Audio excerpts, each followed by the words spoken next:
I'm Arvelyn Lewis and I sell real estate. I'm here again for another real estate update. Tell you what's going on and what's happening around the metro Atlanta area. First off, the city of Atlanta for the month of August had roughly 980, close to 1,000 sales. That's going to be residential, whether it's townhouses, condos, single family residence, almost 1,000 sales. And the highest one for Atlanta was $6.5 million. And that was a 7-bedroom home with 12 bathrooms. 6.5, and that was in Atlanta. Now, the lowest in Atlanta was a $60,000 condo. And that was an investment opportunity, so it wasn't really something that you could just go and move right in. You had to do some working on it. For Gwinnett County, the highest was $2.7 million, a 4-bedroom with 6 bathrooms. And another investment opportunity was the lowest. It was $95,000, and it needed some repairs. Now, the lowest things that are being sold wherever you're looking, that very low bottom shelf price, it needs some repairs. I don't really, I'm just kind of throwing a dart at, it's going to need repairs if it's under $100,000 in the Atlanta area at this point. Now in Dekalb, I forgot to tell you, in Gwinnett, there were just over 1127, roughly 1127 units sold for the month of August in Gwinnett County. Now in Dekalb County, there was roughly 112 sold, the highest being 2.1 million. 2.1 million in Dekalb County, and that was a 6-bedroom home with 8 bathrooms. And the lowest was $35,000. And like I said, anything under $100,000, you're definitely going to have to put a good deal of money back in it to make it habitable. Now, the biggest conversations that I've had most with just about everybody that's embarked upon real estate with me has been about interest rates, whether we're in a recession and when are these prices going to start dropping. And yes, we are still in a seller's market, so let's talk about it. First, let's talk about how interest rates work, because there is still some confusion and some folks just can't grasp what's happening. Why does it work this way? So I want to say this and try and get this kind of clear, because so many people are expecting the market to crash like it did in 2007, 2008. And it's not going to happen. That was a whole different ball of wax, that's not going to happen. It's not going to happen. Let me tell you why. During the early 2000s, there were so many people that were getting interest-only loans to buy homes. Interest-only, or LIBOR loans, is what they are actually called, London Index something, but interest-only is basically what it is. And I'll tell you this too, they were sold during the Great Depression, and it was also one of the reasons that we had the Great Depression. So that being a factor, keep that in mind. It wasn't a good thing then, and when it came back around again in 2007 or the early 2000s, it wasn't a good thing then for us either. And so as people are expecting that it's going to crash, we still remember what happened in 2007, 2008. And that's part of what is keeping people from moving forward and pulling the trigger, getting it done now. You need to buy a house. You needed someplace to live last year. You need someplace to live now, and you're going to need someplace to live next year. So keep that in mind. Real estate is always, where you're going to live is always going to be a good investment. But let's talk about the interest. Because interest-only loans, how that works is the monthly payment is made lower because you're only making a payment toward the interest. The principal, the actual dollar amount of the home, that's the principal. It's not being paid when you're only paying interest. So how are you ever going to pay that off if there's not an adjustment somewhere along the way? And that's what happened. When those adjustments came up and it was time to start paying more toward getting the principal of the deal paid off, people were not able to afford it. And so, boom, that's what happened. There were so many interest only loans and adjustable rate loans being sold in the early 2000s that by 2007, 2008, the market crashed because all those people that had interest only and adjustable rate loans, it caught up. They couldn't keep up. They couldn't pay it. And the way that the banks sold it to them is that you'll be able to adjust. You'll be able to change as your income increases. Well, if your income does not increase, then of course it's going to crash. That's what happened. So we're not buying those loans now. We haven't been since then. So that particular crash is not going to happen until somewhere way in the future when your grandkids don't remember 2007, 2008. Somebody's going to get out of college and say, you know what, let's do those LIBOR interest only loans. And everybody's going to think, yeah, that's a good idea. And that's when it's going to happen way in the future, way in the future when we don't remember this.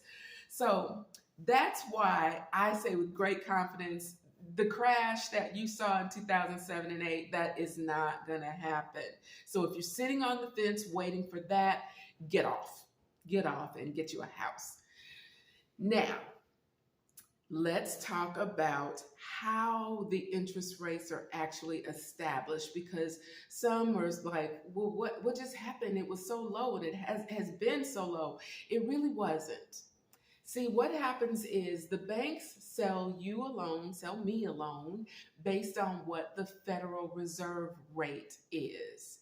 And back in 2019, the Fed dropped the interest rates to near zero. So the banks were getting free money, which in turn offered the consumer, you and I, near free money.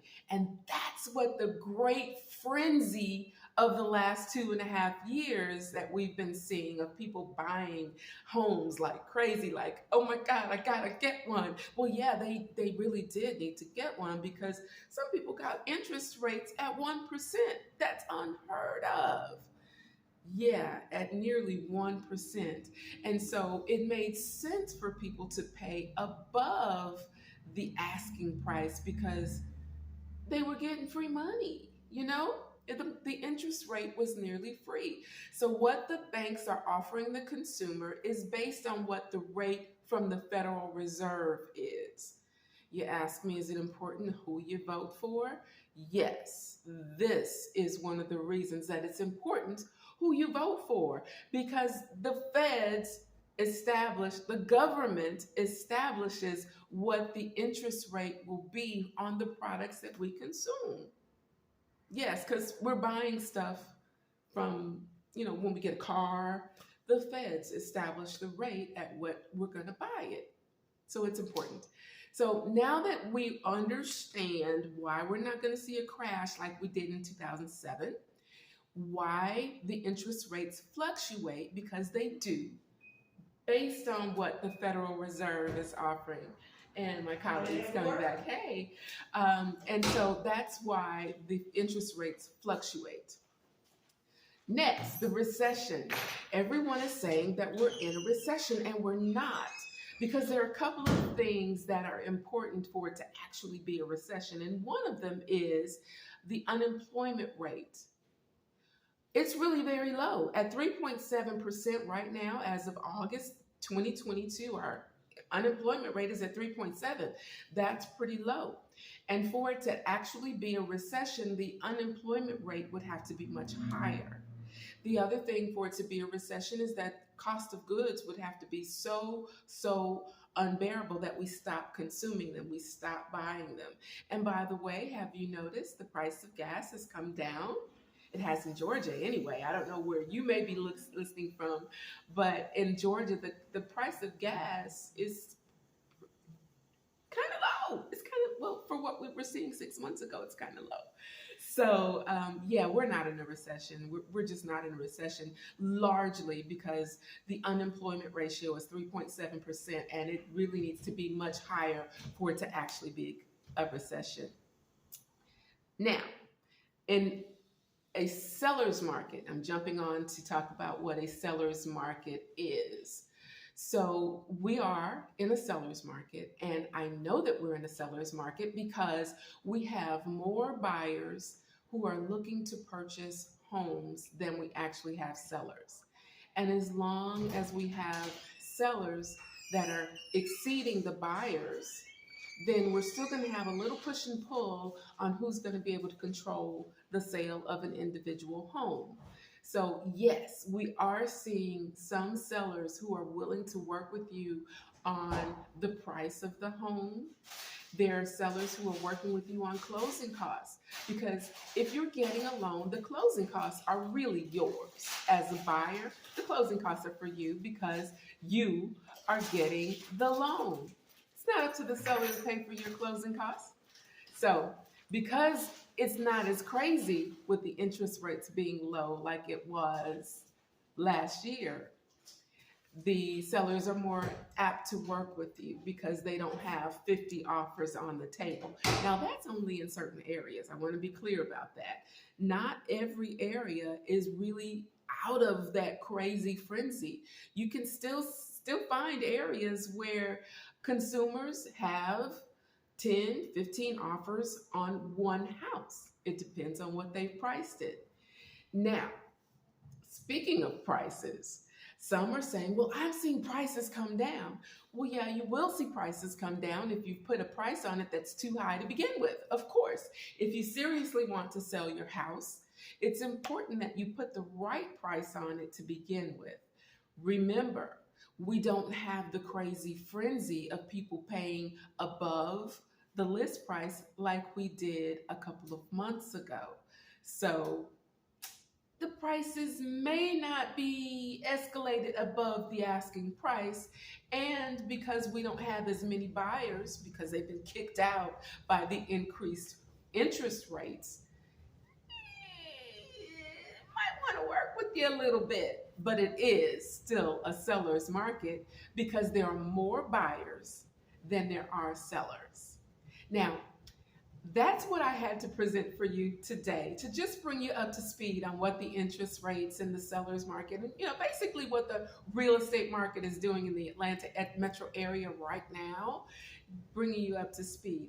If you have questions, if there's something that you'd like to hear my opinion on, I'd love to share it. I've got a request to present what I think about reverse mortgages, and I'm going to bring that to you real soon. So click that subscribe button so you can be brought up to date on what I'm talking about, because one day I might say something you want to hear. Okay. I'm Arvelyn Lewis. I sell real estate.